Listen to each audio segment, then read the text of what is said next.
નમસ્કાર વિદ્યાર્થી મિત્રો, નવી પહેલ યુટ્યુબ ચેનલ પર આપ સૌનું હાર્દિક સ્વાગત છે. મિત્રો, આજે ભૂક્કા કાઢી નાખે તેવું જ્ઞાન પીરસવાનું છે. આપણા જે ઇતિહાસ, ભૂગોળ, બરાબર, આ તમામ વિષયને આવરી અને મસ્ત મજાનું અહીંયા જ્ઞાન પીરસવા માટેનો આજે પ્રયત્ન કર્યો છે. એટલે તમે વિડીયોને હજી લાઇક ના કર્યો તો લાઇક કરી દો, તમારા મિત્રો સુધી શેર ના કર્યો તો શેર પણ કરી દો, અને જો તમે નવા હોવ તો ચેનલને સબસ્ક્રાઈબ પણ કરી દો. બરાબર, તો ચાલો મિત્રો આજનો લેક્ચર શરૂ કરીએ. સૌપ્રથમ પ્રશ્ન 1 જોઈએ. તો પ્રશ્ન આપેલો છે, આરબીઆઈ અંતર્ગત કયું વિધાન સત્ય છે? બરાબર, નીચે વિધાન આપેલા છે કે આરબીઆઈનું રાષ્ટ્રીયકરણ 1 જાન્યુઆરી 1949. બીજું આપેલું છે વિધાન, આરબીઆઈની સ્થાપના આરબીઆઈ એક્ટ 1934 અંતર્ગત. તો મિત્રો, આમાંથી કયું વિધાન સાચું છે અને કયું વિધાન ખોટું છે? બરાબર, તેના માટે આપણે વિગતવાર માહિતી મેળવીએ. તો સૌપ્રથમ જોઈએ મિત્રો, તો કે આરબીઆઈની સ્થાપના કરતો કાયદો કયો હતો? તો કે આરબીઆઈ એક્ટ 1934. બરાબર, આ કાયદા અંતર્ગત આરબીઆઈની સ્થાપના કરવામાં આવી હતી. ત્યારબાદ વાત કરીએ તો આરબીઆઈની જે સ્થાપના થઈ એના માટે કયું કમિશન રચવામાં આવ્યું હતું? બરાબર, તો કે royal commission on Indian currency and finance. બરાબર છે, આવું કંઈ કમિશનની રચના કરવામાં આવી હતી અને એનું બીજું નામ હતું હિલ્ટન યંગ કમિશન. બરાબર, ત્યારબાદ વાત કરીએ તો મિત્રો, આરબીઆઈની સ્થાપના ક્યારે થઈ હતી? બરાબર, તો કે આરબીઆઈની સ્થાપના 1 એપ્રિલ 1935ના રોજ થઈ હતી. અને આરબીઆઈનું રાષ્ટ્રીયકરણ ક્યારે થયું? તો કે 1 જાન્યુઆરી 1949ના રોજ રાષ્ટ્રીયકરણ કરવામાં આવ્યું હતું. અને સ્થાપના સમયે આરબીઆઈનું વડું મથક કયું હતું? બરાબર, તો કલકત્તા હતું. પરંતુ વર્તમાનમાં એટલે કે હાલનું કયું છે? તો કે આરબીઆઈનું વડું મથક મુંબઈ છે. બરાબર, હાલનું. તો મિત્રો, હવે વિધાન તરફ જોઈએ. બરાબર, તો આમાં પહેલું સત્ય, બરાબર, અને બીજું પણ સત્ય. બરાબર, એટલે કે આરબીઆઈનું રાષ્ટ્રીયકરણ 1 જાન્યુઆરી 1949ના રોજ થયું હતું. અને એના માટેનો એક્ટ કયો હતો? તો કે 1934નો જ એક્ટ હતો. એટલે આમાં જવાબ આવશે સી. વિધાન 1 પણ સત્ય અને વિધાન બીજું પણ સત્ય. બરાબર, એટલે કે ઓપ્શન સી. ચાલો બીજું ક્વેશ્ચન જોઈએ. નીચેનામાંથી કયું જોડકું બંધ બેસતું નથી? બરાબર, એટલે કે નીચે વિધાન આપેલા છે 2, એમાંથી કયું વિધાન ખોટું છે તેની માહિતી આપણે આપવાની છે. બરાબર, તો વિધાન જોઈએ તો રેડ ક્લિફ લાઇન ભારત અને પાકિસ્તાન, એટલે કે અહીંયા સરહદો આપેલી છે. બરાબર, 2 દેશ વચ્ચેની જે સરહદ છે એના નામ આપેલા છે, એમાંથી કયું વિધાન ખોટું છે તે આપણે જણાવવાનું છે. તો રેડ ક્લિફ લાઇન આપેલું છે ભારત અને પાકિસ્તાન, મેકમોહન લાઇન આપેલું છે ભારત અને શ્રીલંકા. તો આમાંથી કયું આવશે? બરાબર, એટલે એના માટે આપણે વિગતવાર માહિતી મેળવી. બરાબર, તો મિત્રો, જો અહીંયા ઘણા બધા અગત્યની સીમાઓ એટલે કે સરહદો આપેલી છે અને કયા કયા દેશ વચ્ચે છે તે પણ અહીં આપેલું છે. એટલે એના પર ધ્યાન કેન્દ્રિત કરીએ તો ડ્યુરન લાઇન વિશે ચર્ચા કરીએ તો એ પાકિસ્તાન અને અફઘાનિસ્તાન વચ્ચે આવેલી છે. જ્યારે મેકમોહન લાઇનની ચર્ચા કરીએ તો ભારત અને ચીન વચ્ચે. અને રેડ ક્લિફ લાઇન તો કે ભારત અને પાકિસ્તાન. બરાબર, ત્યારબાદ 17મી પેરેલલ આપેલું છે એ ઉત્તર વિયેતનામ અને દક્ષિણ વિયેતનામ વચ્ચે આવેલું છે. ત્યારબાદ 24મી પેરેલલની વાત કરીએ તો ભારત અને પાકિસ્તાન વચ્ચે. તો આમાં મિત્રો આપણો સાચો જવાબ આવશે રેડ ક્લિફ લાઇન. બરાબર, એટલે કે ભારત અને પાકિસ્તાન. તો એ પણ સાચું આવશે. જ્યારે મેકમોહન લાઇન તો કે ભારત અને શ્રીલંકા. બરાબર, એ ખોટું છે. શા માટે? તો કે મેકમોહન લાઇન છે એ ભારત અને ચીન વચ્ચે આવેલી છે. એટલે આમાં ઓપ્શન આવશે એ. બરાબર, માત્ર એક જ સત્ય છે. ચાલો આગળનો વિકલ્પ જોઈએ. વિજય ઘાટ ખાલી જગ્યા મહાનુભાવોની સમાધિ સ્થળ છે. બરાબર, જે વિજય ઘાટ નામની સમાધિ સ્થળ છે એ કયા મહાનુભાવનું છે? બરાબર છે, તો એના વિશે વિગતવાર જોઈએ. બરાબર, તો ચૌધરી ચરણસિંહની વાત કરીએ. બરાબર, તો એની જે સમાધિ સ્થળ છે એને કિશન ઘાટ તરીકે ઓળખવામાં આવે.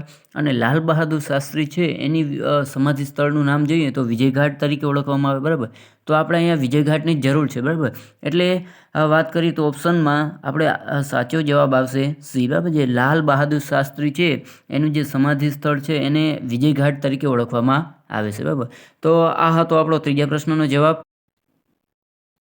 હવે આપણે પ્રશ્ન નંબર 4 જોઈએ.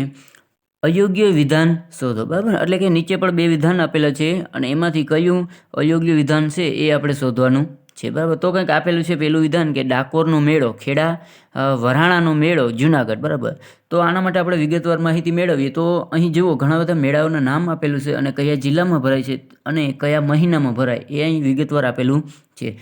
તો અહીં કેટલાક મેળાઓના નામ આપેલા છે અને કયા જિલ્લામાં ભરાય તે પણ આપેલું છે અને મહિનાનું નામ પણ આપેલું છે. તો મેળાની વાત કરીએ તો ભવનાથનો મેળો આપેલો છે જે જુનાગઢ જિલ્લામાં ભરાય છે અને મહાવદ તેરસના રોજ ભરાય છે. જ્યારે તરણેતરનો મેળો સુરેન્દ્રનગર, ડાકોરનો મેળો ખેડા, શામળાજીનો મેળો અરવલ્લી, પલ્લીનો મેળો રૂપાલ એટલે કે જે ગાંધીનગરમાં આવેલું છે, માધવરાયનો મેળો પોરબંદર, બરાબર, અને રવીચીનો મેળો રાપર જે કચ્છ જિલ્લામાં આવેલું છે, અને વરાણાનો મેળો પાટણ. તો હવે વિકલ્પમાં જોઈએ તો એમાં વિકલ્પ આપેલો છે ડાકોરનો મેળો ખેડા. તો આ વિધાન સત્ય છે એટલે કે સાચું છે, યોગ્ય છે. જ્યારે બીજું વિધાનની વાત કરીએ વરાણાનો મેળો જુનાગઢ, તો એમાં જુનાગઢ નહીં આવશે, એમાં જવાબ આવશે પાટણ. તો આમાં વિધાન અયોગ્ય કયું થશે તો કે વિધાન 2 આપેલું છે, બરાબર, બીજા નંબરનું, એ અયોગ્ય ગણવામાં આવશે. એટલે ઓપ્શનની વાત કરીએ તો એમાં આપેલું છે વિધાન પહેલું અયોગ્ય, બીમાં આપેલું છે બીજું વિધાન અયોગ્ય, તો આપણો જવાબ બી થશે, બરાબર. જે બીજું વિધાન આપેલું છે વરાણાનો મેળો એ અયોગ્ય છે કારણ કે અહીં જુનાગઢ આપેલું છે પણ ખરેખર એ પાટણ જિલ્લામાં ભરાય છે.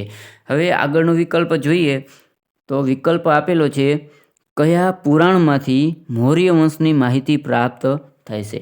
તો આપણે બધાને ખબર જ છે કે કુલ 18 પુરાણ છે, બરાબર. એમાંથી મૌર્ય વંશની માહિતી આપતો પુરાણ કયો, બરાબર. તો એના વિશે આપણે ચર્ચા કરીએ, વિગતવાર સમજવાનો પ્રયત્ન કરીએ તો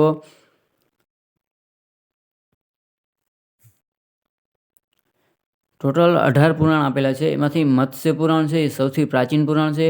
જ્યારે ગરુડ પુરાણની વાત કરીએ તો એ મનુષ્યના નિધન સમયે કરવામાં આવે, અને વિષ્ણુ પુરાણની વાત કરીએ તો એ મૌર્ય વંશની માહિતી આપે છે, બરાબર. તો આપણે અહીંથી જ જવાબ સાચો મળી જશે કે વિષ્ણુ પુરાણ છે, 18માંથી જે વિષ્ણુ પુરાણ છે એમાંથી આપણે મૌર્ય વંશની સાચી માહિતી પ્રાપ્ત થાય છે. એટલે કે આમાં સાચો જવાબ આવશે એ. ચાલો હવે નેક્સ્ટ વિકલ્પ તરફ જોઈએ. નીચેનામાંથી સાચું વિધાન જણાવો. નીચે ફરી 2 વિધાન આપેલા છે, એમાંથી કયું સાચું છે તેના વિશે આપણે ચર્ચા કરવાની છે. તો પહેલું વિધાન આપેલું છે કે સરદાર સત્યાગ્રહ 1921, જ્યારે બીજું વિધાન આપેલું છે ખાખરેચી સત્યાગ્રહ 1928. તો વિગતવાર ચર્ચા કરીએ તો અહીં 4 સત્યાગ્રહના નામ આપેલા છે. એટલે કે ટૂંકમાં વાત કરીએ તો આ ઇતિહાસને લગતો પ્રશ્ન છે. સરદાર સત્યાગ્રહ ક્યારે થયો હતો તો કે 1921માં. ત્યારબાદ બોરસદ સત્યાગ્રહ તો કે 1923, ખાખરેચી સત્યાગ્રહ 1929 અને નાગપુર ઝંડા સત્યાગ્રહ 1923.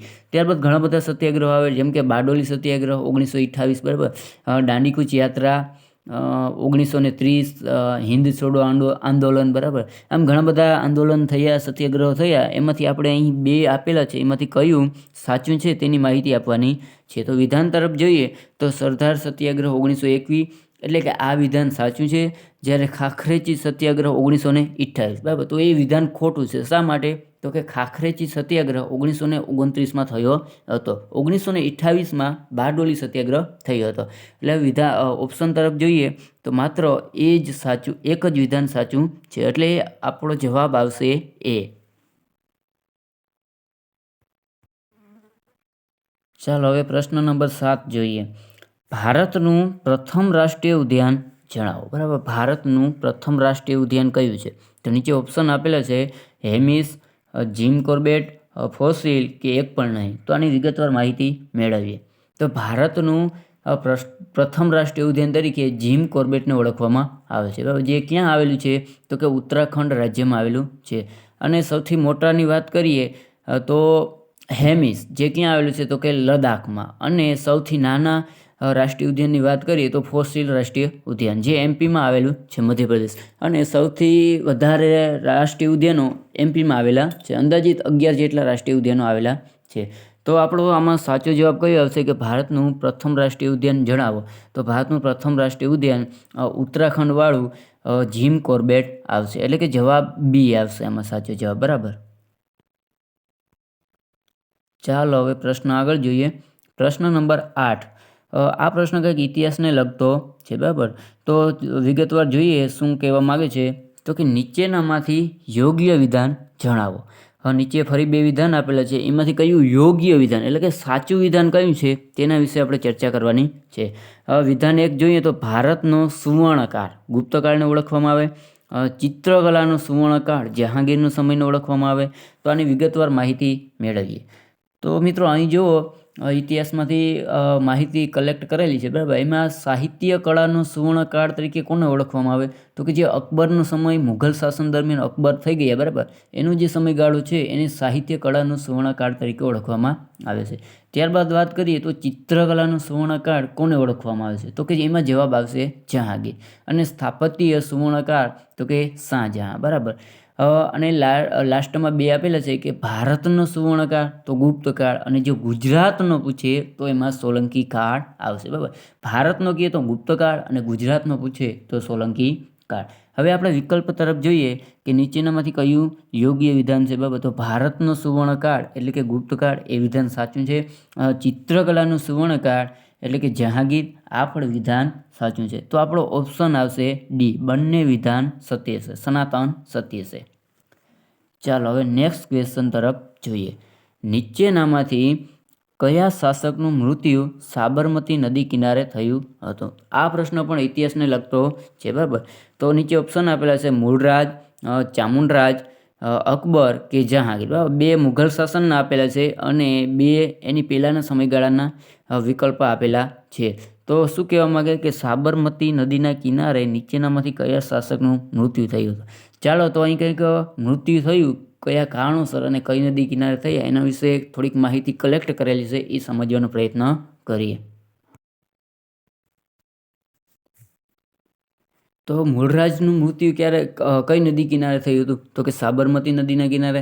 ચામુંડરાજનું મૃત્યુ તો કે નર્મદા નદીના કિનારે. અને વલ્લભરાજનું મૃત્યુ તો કે શીતળા નામનો રોગ થયો હતો એના કારણે થયું હતું. અને મહંમદ તુઘલકનું મૃત્યુ તો કે ક્ષય નામનો જે ટીબી રોગ થયો હતો, બરાબર, એના કારણે મૃત્યુ થયું હતું. તો આપણે આમાં સાચો જવાબ આવશે એ, બરાબર. મૂળરાજનું મૃત્યુ સાબરમતી નદી કિનારે થયું હતું. ચાલો મિત્રો નેક્સ્ટ સવાલ જોઈએ. પાણીપતનું બીજું યુદ્ધ ક્યારે થયું હતું? મિત્રો પાણીપતને લગતા ઘણા બધા પ્રશ્નો કોમ્પિટિટિવ એક્ઝામમાં પૂછાતા જોઈએ અને ઘણીવાર ફરી પુનરાવર્તન પણ થતા હોય છે. એટલે પાણીપત યુદ્ધ છે, બરાબર, બક્સરનું યુદ્ધ છે, આ આપણા માટે ખૂબ જ આઈએમપી ગણાતું હોય છે. ત્યારબાદ ખાનવાનું યુદ્ધ છે, બરાબર. આમાં અકબરના મુઘલ શાસન દરમિયાન અને દિલ્હી સલ્તનત કાળ દરમિયાન જે મહત્ત્વના યુદ્ધો થયા, બરાબર, એ આપણા માટે ખૂબ જ મહત્ત્વના હોય છે. તો અહીં પાણીપત યુદ્ધ ક્યારે થયું એના વિશે વિગતવાર ચર્ચા કરીએ.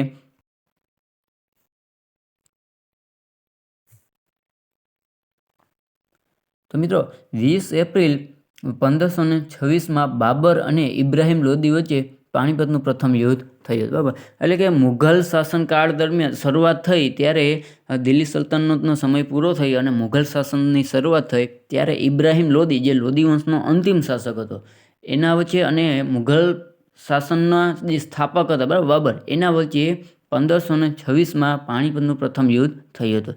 ત્યારબાદ વાત કરીએ તો મુઘલ શાસક અકબર અને હેમુ વચ્ચે પાણીપતનું બીજું યુદ્ધ 1556માં થયું હતું. અને લાસ્ટમાં ત્રીજા યુદ્ધની વાત કરીએ તો 1761માં પાણીપતનું ત્રીજું યુદ્ધ અફઘાન સલ્તન અહમદ અબ્દાલી અને મરાઠા શાસક વચ્ચે થયું હતું. તો હવે આપણે વિકલ્પ તરફ જોઈએ તો પાણીપતનું બીજું યુદ્ધ 1526 એ નહીં આવે કારણ કે એમાં પ્રથમ થયું હતું. ત્યારબાદ 1761 એ પણ નહીં આવે, એમાં ત્રીજું થયું હતું. અને 1500 જવાબ સાવ ખોટો છે. તો આપણો સાચો જવાબ આવશે બી, 1556માં પાણીપતનું બીજું યુદ્ધ થયું હતું. કોના વચ્ચે તો કે અકબર અને હેમુ વચ્ચે થયું હતું.